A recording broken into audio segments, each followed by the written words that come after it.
those in favor, please say aye. Aye. Okay. We're in visitors and communications point of our meeting. If anyone would like to address council, please step forward, state your name and address for the record, and tell us what you like. Mark Collier, 16 Madonna. I want to just invite all of our elected officials, as well as Lieutenant Munning and Chief Amon, to the Fort Thomas Business Association State of the City. We are hosting Mayor Haas, as well as City Administrator Dill, and also our Superintendent of Fort Thomas Schools, Brian Robinson. So that is going to take place next Tuesday. That's the 26th. It's going to be in this room right here from 11:30 to about 12:45.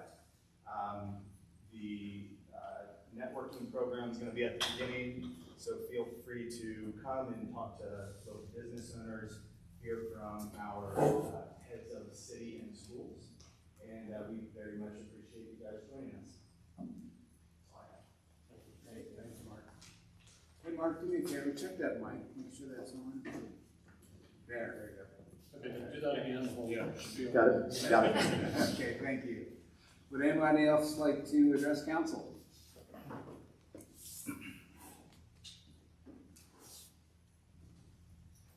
My name is Rob Gaveline. I live at 181 Waterworks Road, Fort Thomas. We have a group that's going to address traffic speeds on Memorial Parkway and Waterworks Road, which I call Waterworks Road East, which is east of Memorial Parkway, but they could not attend, so I asked the council to table it for now. That's all I have. I love you, Rob. That's what it's Rob, it has nothing to do with that. I know. I just love you. Rob, if I could. Sure. We do have plans to move forward with work down there. Are you asking to suspend the work? Because that's in progress now. We'll continue the conversation, Yeah. but, and just to update everybody a little bit, because council's aware of some of that design. The highway department gave us our approvals to work within their right of way finally. And we were waiting on the resurfacing of the area that was affected from the SD1 project that went out into Memorial Parkway.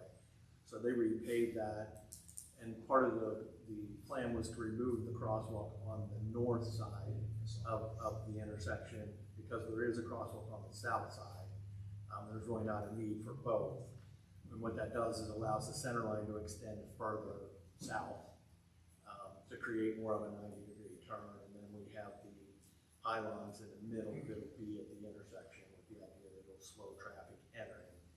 And then the island, and I don't think they started those, we had utilities marking stuff, but we were intending to get into those sooner than later. And those are at the intersection, if you recall, at Sadie Court and Parkway, with the idea that the lane would be reduced at that intersection and the crosswalks would be shorter at that intersection. So those are planned improvements that we're moving forward with. I'm glad you opened the door on that one. Okay. I thought you were done. So, no, well, you opened the door. Some of the council members remember me being here before. This is my third time with this issue. The barricades you're talking about, right, as I sit on my front porch, which faces north on Waterworks, east Waterworks.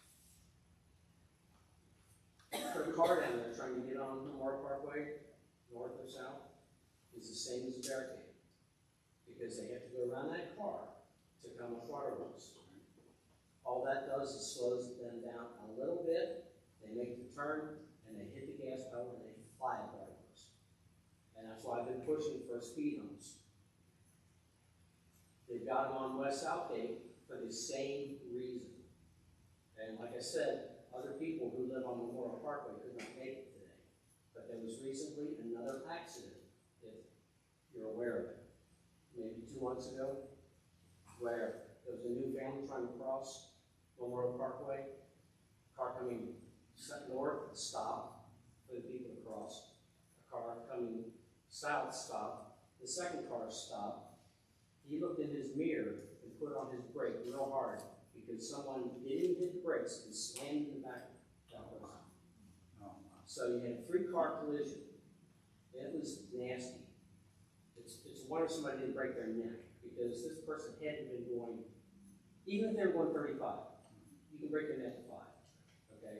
So this will be addressed again with those people on Memorial Parkway.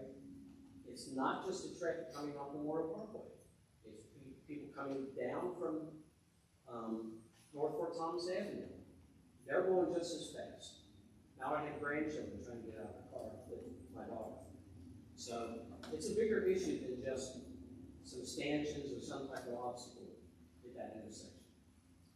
Yeah, the intersection, and like you said, with the car there, will do essentially the same thing. Exactly. But the other part that Ron was talking about, it was the next intersection of bringing in the road and creating a shorter crosswalk. The idea behind that, at least the latest traffic engineering thing, is rather than do speed humps, is you pull that in a little bit to slow the cars down. So if we could try that and see if that has any effect or not, because I know speed humps are really difficult anymore to get through. I'll present that to the other neighbors. But once that's up, I invite all of city council or some city council to sit on my front porch and see how fast they're driving on Memorial Parkway. You can hear them up at Memorial Parkway going for Thomas.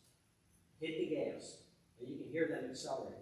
And they're going, I'm not kidding you, 65, 70 miles an hour northbound on Memorial Parkway through that intersection. So after that's put up, then somebody please come sit with me on Friday night or Saturday night on my front porch and watch what's going on. Thank you. Are you building the new detached garage? Is that your? Yes, I am. Okay. All permits. I just, That whole fence line looks great down there now too. I'm glad the neighbor went ahead and did that too. That looks awesome. Thank you, City Council, for doing that. Thank you. All right, anybody else like to address council? it's still.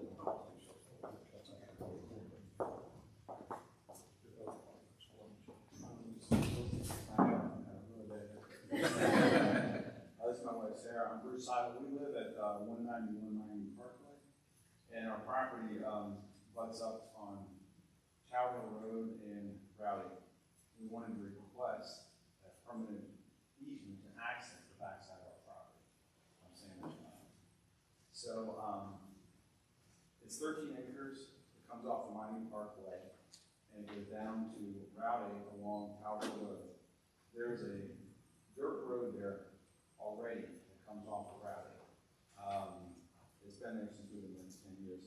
It's used by DuPont Plumbing to come up the backside behind our neighbors. It was used by SD1 all last year for the sewer work they did.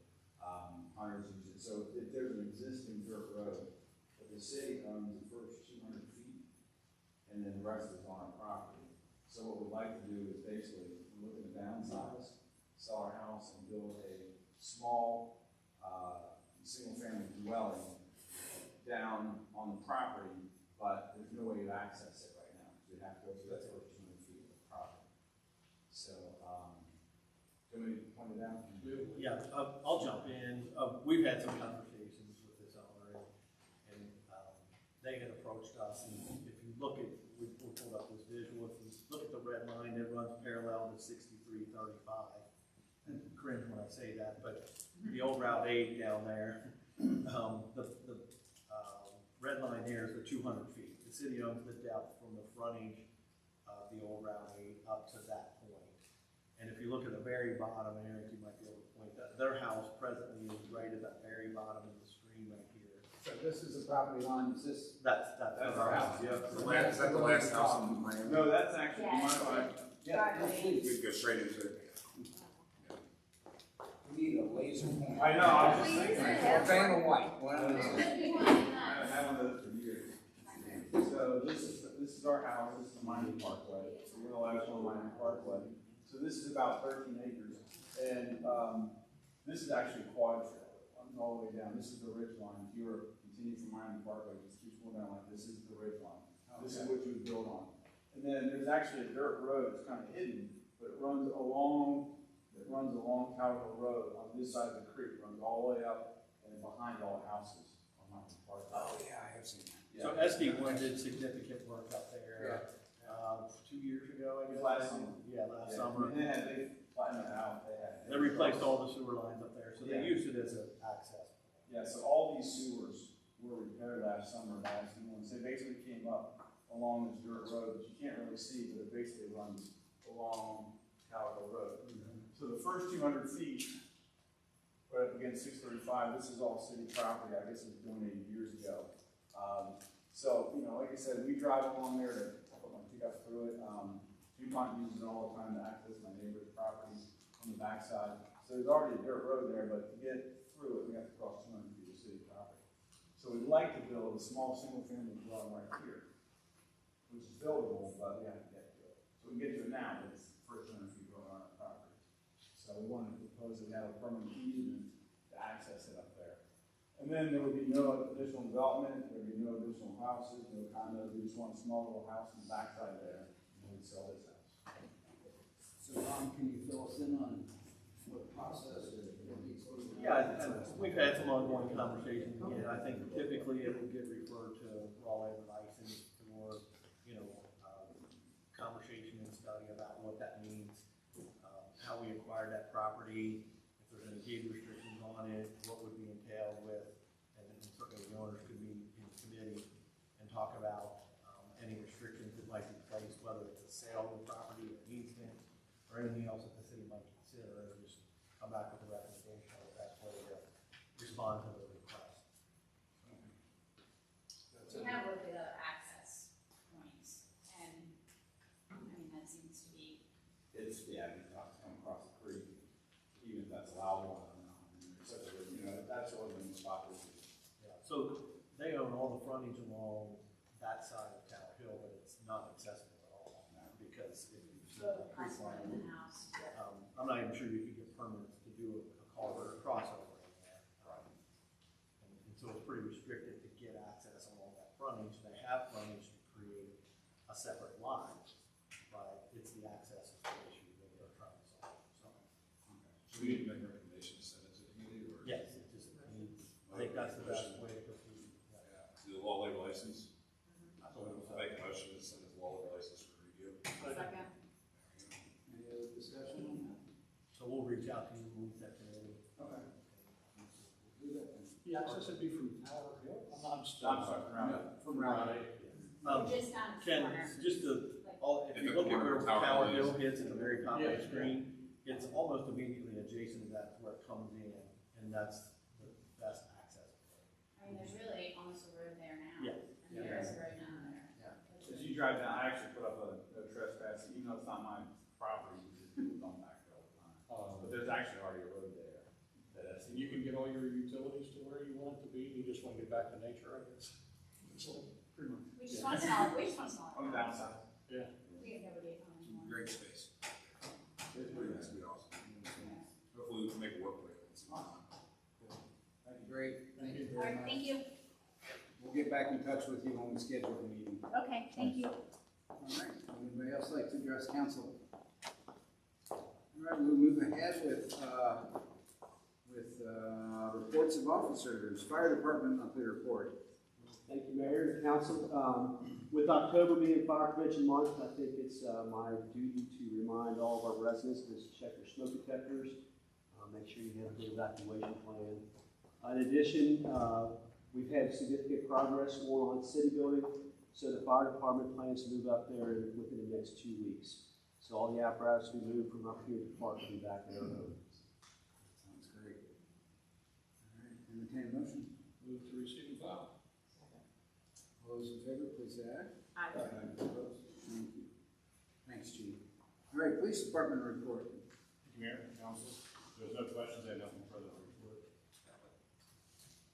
That was pretty quick. Somebody come up with a question for me. Let's put them on the spot. I've got a quick question. Oh. Any updates on the incident at the BP on Sunday morning? Nothing I can release yet, it's an Right. ongoing investigation. Yeah. But, I'm not sure if you saw or heard what happened. I heard what happened. It seemed unusual at the time of the day that it happened, and So what we're seeing, unfortunately, in several different areas, is people are trying to take scraps and attach attached to the ATMs. And they'll either drag the ATM out or rip the front of the ATM off and try to steal money from inside. And at this point, we think that's what was happening. Still ongoing. My best story on that is when they tried to do that and rip the bumper off and they had the license plate. And they took it off. We weren't that lucky.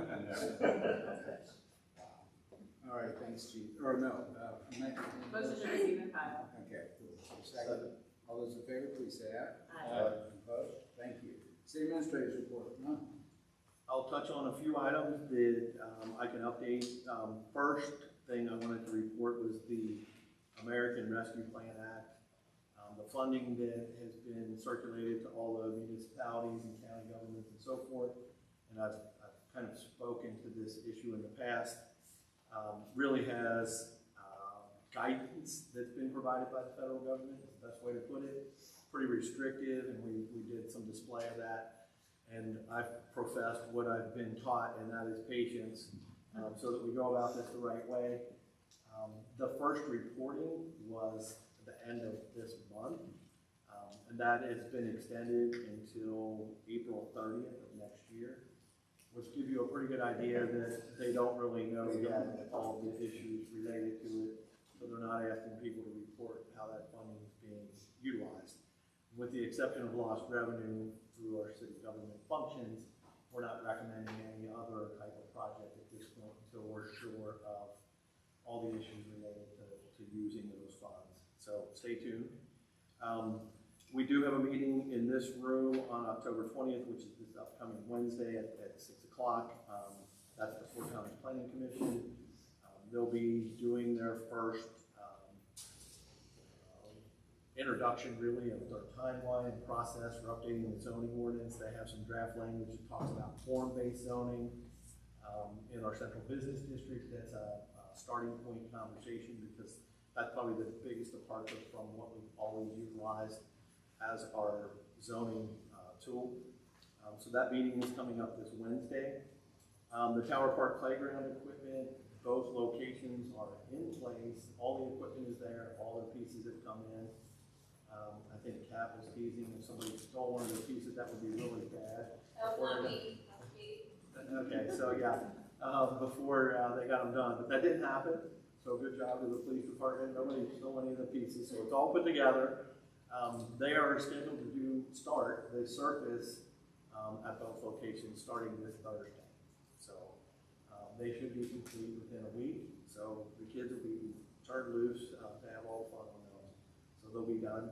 And following up the one at Shelter 3, Eaton Asphalt has a contract for that. They're presently on Waterworks Road, finishing Waterworks Road, yes. And then they have the access road coming in and the parking area next to Shelter 3, which will complete Shelter 3 with the exception of the amenities, the tables and waste containers that we ordered in February. And we do not have. So that's an update on that. Our street programs, I just referenced Waterworks Road is being completed. We confirmed with the Public Works Committee, we'll do public inspections November 18th at 4:30. So we'll do our public inspection of all the streets from last year's program and Waterworks Road, which was in this year's program. Wilbur's Lane in this year's program. Duke Energy they put new poles in. They're nearing completion with the underground work. If you recall, they had to lower all of the crossovers and put a new gas main in to get the elevations to fit the new reconstructed road. So that road will be reconstructed in the spring, so it will not be started this fall. Personnel, we have presently 3 openings in our police department where we are doing interviews coming up at the end of this month to fill those. And we have 2 openings in our public works division, and we're doing interviews this week for some potential candidates for those. And I think that's all I had to report, unless anybody had any questions on anything else. Those,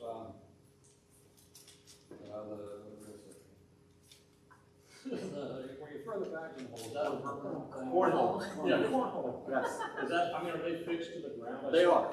They are. That was an amenity, it was added. Tramway. Yeah. Donated. So I'm glad you brought that up. Thank you for doing that, because I intended to mention George Scher reached out with Trenway. They are a precast concrete company, 1419 Alexandria Pike. And I know that because I've worked there for 4 years. And they are a local business, and they wanted to donate the cornhole boards, and they are a precast concrete board, so you just have to bring bags and not coat all the boards when you go there to play cornhole. And it was funny, because I stopped the other day, there were 2 young girls down there, and I stopped at the top of the road, I said, I think you're the first official players on the cornhole board. So they thought that was really cool. But we definitely thank Trenway for donating those and installing those. So that was very nice. But they're permanently fixed. They are. Yeah. All right, thank you. We are down to new business, report from the Recreation Committee. Yeah, thank you. So the Recreation Committee, which consists of myself, Councilman Blau, and Councilperson Kelly,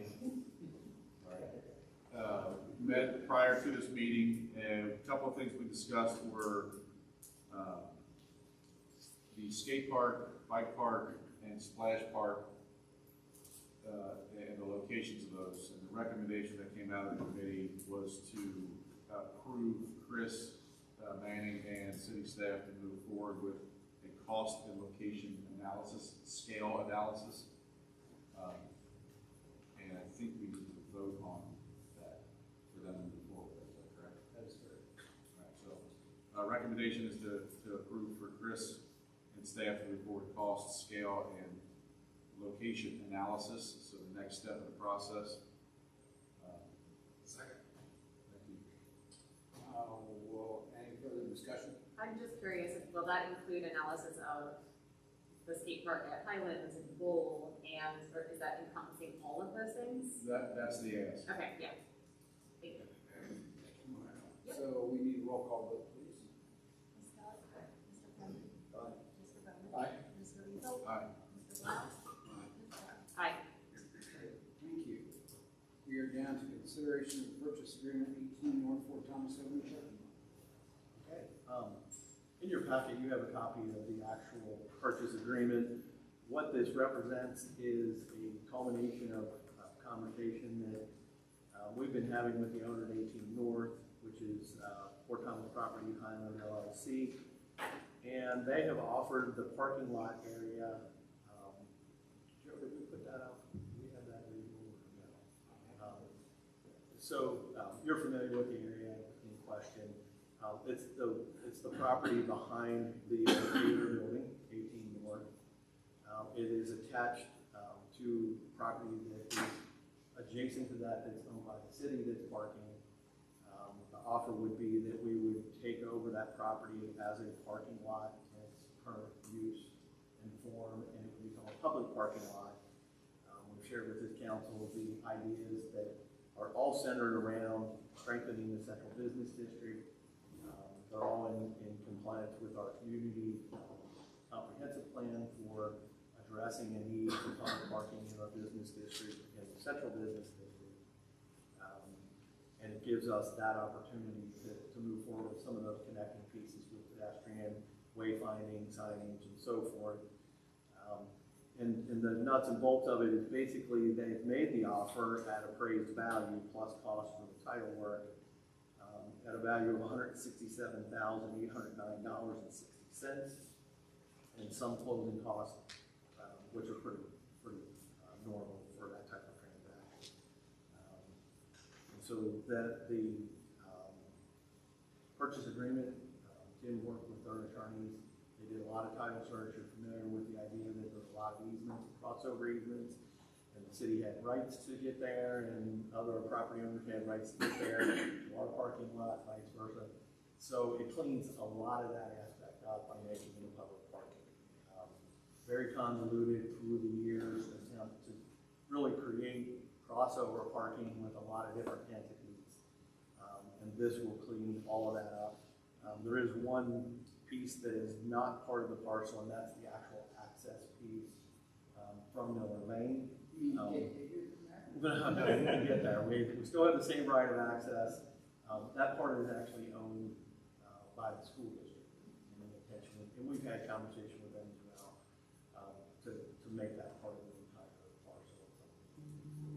So that would be the next step moving forward. But there's right of access still, regardless of what they do. So the action in the request is to approve a purchase agreement for that amount for the 18 North parking lot.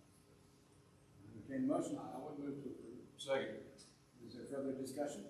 Yeah, I have a question. First of all, incredible opportunity to own that parcel of property, and the new owner is doing us a huge, the city a huge favor. But 3.2, the price that you listed is not matching 3.2 in the purchase agreement. In the actual amount. Purchase agreement. That's what the cost for.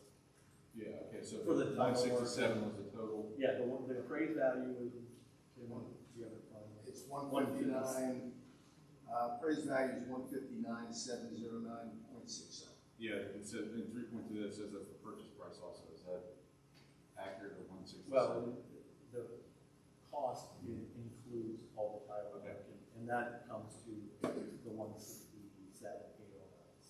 Either way, I'm 100% on board, but I just want to make sure we're. Yeah, so, and just for clarity's sake, the number that Tim just quoted was the appraised value plus the work to clear up all the title work and so. What is the cost going to be? That parking lot's in pretty rough shape. So when you say huge favor, I don't know if he's doing us a huge favor, but I think it's win-win for both parties, because now we'll own that parking lot and then we will maintain it for his structure that he owns. So I think it's a win-win. I think it's huge. I think it's a huge win for the city, but it is win-win for both parties. What is the cost going to be? Can we check on that for the parking lot? It was worse than Marcos. We did in the past, I don't have a part number, but it's a resurfacing cost. There's an element of lighting, it depends on the approach to take, but just resurfacing cost. That's not bad, it's not rebuilding or anything like that, it's just milling it and. Yep. Yeah, it's resurfacing. That's very good news.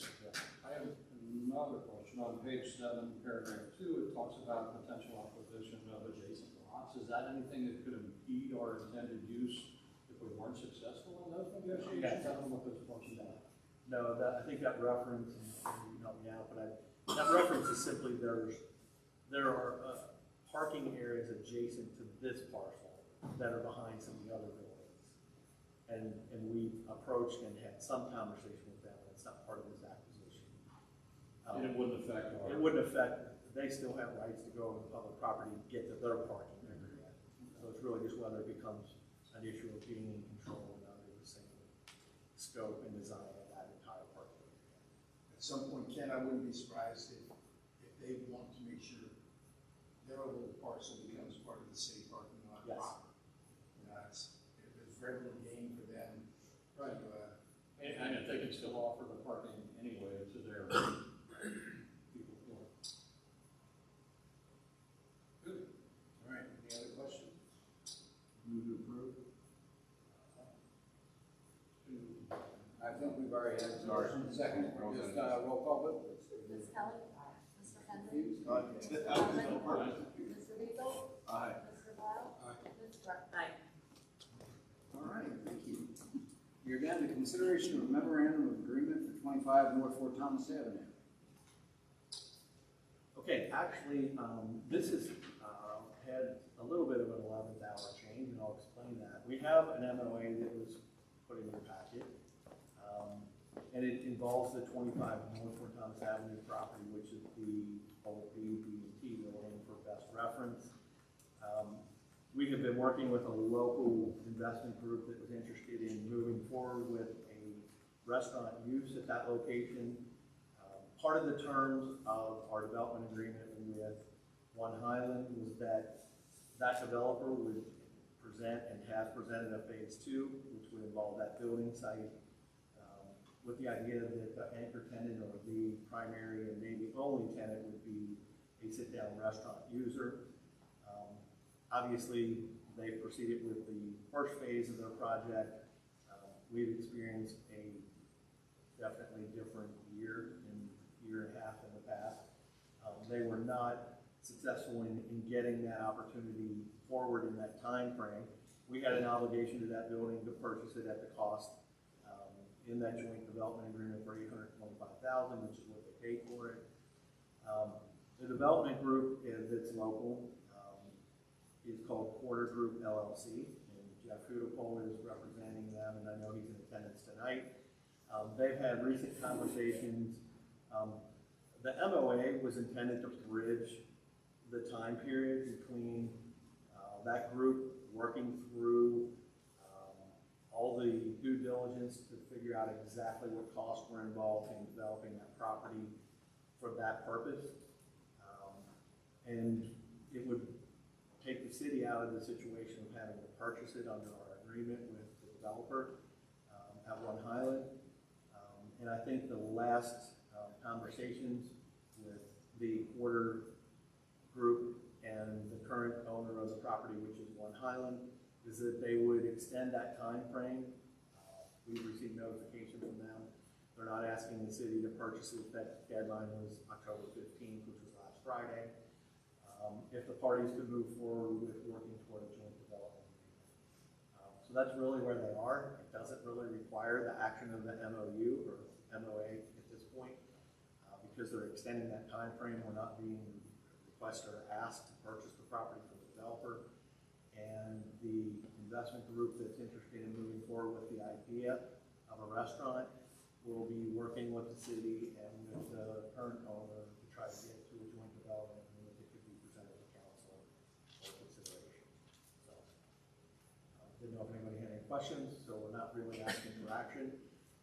I think you all are aware that there was a potential that this could come forward in this way. I think our group is really interested in meeting the goals and objectives of our community plan that centers around the idea of revitalization of our central business district, the public parking that you just took action on, the idea of a sit-down restaurant, the availability of this building are all pieces of that puzzle that are coming together. There's an opportunity to have meaningful conversations with this group that might lead to that opportunity in total. So that would be the next steps with the idea that maybe within the next 30 or 60 days, there could be entertainment of a joint development agreement that might allow that to happen. So that's kind of where we are. So what you're saying is One Highland extended their deadline because we have a very interested party. Correct. And because of that, we're able to move forward and be able to commit our funds to purchase that. That's correct. Great news. Jeff, would you like to address council at all, or? I gotta tell you, Ron hit everything on the, hit everything on the head there.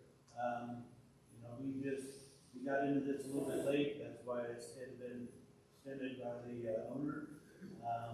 They're very excited to talk with us. If the city's excited, if someone's excited about it, so, let's all get excited that maybe something can happen.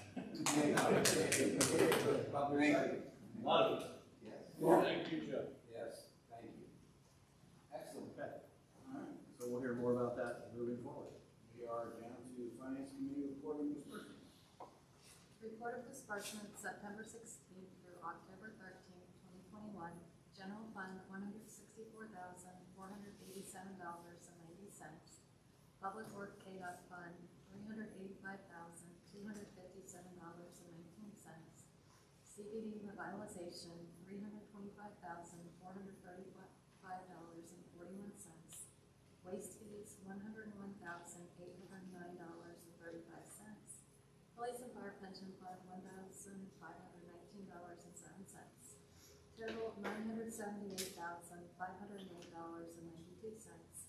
Waiving undersigned members of the Finance Committee recommend that warrants numbered 9964 through 10110 be approved and the treasurer be authorized to issue checks for their payment. Mr. Henry, chairperson, Mr. Beazle, member, Ms. Kelly, member. Move to receive and file. Second. Roll call vote, please. Ms. Kelly. Mr. Henry. Aye. Mr. Bowman. Aye. Mr. Beazle. Aye. Mr. Blau. Aye. Ms. Gross. Aye. We're down to ordinance resolutions and orders. We have 3 resolutions resolution number R-08-2021, a resolution authorizing and approving certain actions in connection with the Community Development Block Grant Coronavirus Utility Relief Program. Entertain a motion for that. Move approval. For a second? Second. Roll call vote, please. Ms. Kelly? Mr. Hendry? Aye. Mr. Bowman? Aye. Mr. Beazle? Mr. Lau? Aye. Ms. Russ? Another resolution. It's not really in the title, so I'll just kind of summarize City of Fort Thomas Resolution RN9-2021. Whereas a recipient of a Kentucky Community Block Grant, Development Block Grant funding, it is in the interest of the City of Fort Thomas that it implements a number of HUD CDBG program requirements to further community and economic development, especially related to economic development. Now therefore be it resolved by the City of Fort Thomas as follows, that the city appoint Joseph E. Long as Title IV Coordinator and appoint the following persons as Title IV Committee and Section 504 Committee: Ronald Dill, Kevin Barney, Shannon Callentine. That the mayor, on behalf of the city council, be authorized to issue and sign Title IV Statement of Assurances attached hereto as Exhibit A along with Title IV self-service. Okay, I entertain a motion, and we'll get discussion. You want me to discussion before that? No, we can certainly do that. What these three resolutions really are, these are all tied to the utility assistance grant that we're receiving, that really the Ed District is doing all of the legwork, and it's actually being distributed outside. It's the Northern Kentucky Citizens Action Committee is actually doing the distribution, but to actually access these funds, and I work pretty closely with Lisa Cooper from the Ed District on this one. To access these funds, the city has to pass all of these resolutions, effectively appoint, that one was to appoint a Title VI coordinator and a Title VI board. It's really a Formality kind of? It really is a formality, and it's really almost unheard of for a grant like this to basically make all the cities involved to run through all of these things. There is a significant amount of work that the Ed District is putting into this, and they're doing the majority of it. We're just passing a few resolutions. Those resolutions effectively appoint the things that have to be appointed and really give the mayor the authority to sign off on all of the documents that he has to sign off on. So once these are passed, the mayor will sign off on all the documents. We'll turn it all over to the Ed District, and at that point, we can actually access those funds, which would then be distributed to anybody who needs utility assistance. So it looks like a whole bunch of really complicated stuff. It's three resolutions that we have to pass to access the CDBG funds for that utility grant. I have a related question. I was just at the OKI meeting last Thursday and witnessed a lot of grant awards as block grants locally all over Kentucky and Bellevue. And are we notified of every opportunity? Because we didn't have an application in. We normally don't qualify. The only reason we qualified was because of the coronavirus utility program. Because of our demographics. Seriously? Yes. Well, Ken, on some of the OKI stuff we had, and we actually we were party to one of those that was not successful, and that was one that was submitted by Southgate. And it had to do with the road diet between Interstate and Woodfield. But we were party to that, they were just the leading part of that, but it was not one that was funded. But the mayor's right, in a lot of instances, we don't qualify by demographic. Income or, I mean, really? Take a big cut. But I think Crescent Springs was on the list, and that should be a similar demographic, that they got an award. The OKI ones are not necessarily Right. out of our realm. Depends on where the funding Project. source is. Yes. If it's CDBG, then we normally don't qualify, but there are other funding sources that we can qualify for. And yes, we take every opportunity we can. And to answer your question, yes. You're notified of We're them. notified and we're aware of them, and if we think we qualify, we make applications with them. So, yes. That was easy. I should have shut up. I should have let him answer. Sorry, Ken. And I'll just add on this one, this is a qualifying event for individuals. So the city being eligible means our residents are eligible. So, you know, we need to, and they have some materials that we'll continue to try to put out there. If we have any residents that qualify, then these funds are available, and we want to make them aware of it. So by taking this action, we basically are protecting the ability of our residents to take advantage of those funding opportunities. So now would someone like to make a motion? I'll move approval. Is there a second? I'll second. Any further discussion? Roll call vote, please. Ms. Kelly. Mr. Henry. Aye. Mr. Bowman. Aye. Mr. Weasel. Aye. Mr. Blau. Aye. Ms. Scott. Aye. Okay, one more resolution about the fair housing. I mean, unless you want me to read the whole thing. No. The next resolution is Resolution R10. It refers to City of Fort Thomas Fair Housing, and that we don't discriminate on housing in the City of Fort Thomas. And that is another part of this resolution for the utility program. So if you've had an opportunity to read through that, I'll entertain a motion. Move to approve. Is there a second? Roll call vote, please. Ms. Kelly. Mr. Henry. Mr. Bowman. Aye. Mr. Weasel. Aye. Mr. Blau. Aye. Ms. Scott. Aye. All right. I just have one more item, and I probably should have mentioned it before, but thank you all for taking the opportunity to tour the city building. We're very excited, and for everybody else in attendance, the city building is pretty much on schedule. You heard Chief Amon reference the fire department will be moving back in time for inclement weather. The windows were the last item, and they are on site, so we'll be putting windows in the building starting this week.